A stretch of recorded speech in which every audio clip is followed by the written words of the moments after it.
la Fashion Week de Paris est impossible sans elle. Si elle est désormais, presque, retraitée des podiums, Carla Bruni est de ces personnalités sans qui les soirées de la Fashion Sphère ne peuvent avoir lieu en son absence, elle qui est généralement la star des premiers rangs et des événements incontournables. Ainsi, après avoir défilé pour Balmain à l'occasion des 10 ans d'Olivier Rousteing à la tête de la maison de couture française, l'épouse de Nicolas Sarkozy, dont elle est le soutien indéfectible, est allée se changer les idées après le verdict de la justice envers son mari, lors d'une soirée organisée par le photographe Mère Alas, du duo Mère et Marcus, qu'il forme avec Marcus Pigaut. Merci chérie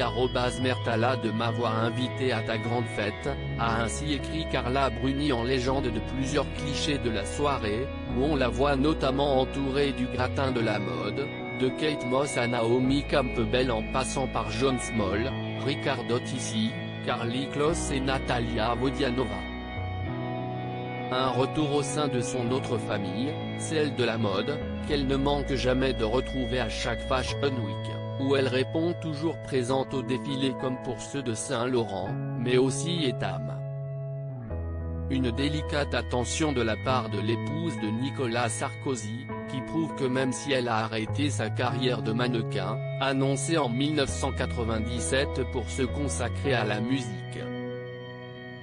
Carla Bruni de retour sur les podiums mais 10 ans passés dans le mannequinat semble avoir laissé des traces chez la chanteuse, qui en 2013 a annoncé un retour dans le monde de la mode en devenant égérie de la marque de joaillerie Bulgari.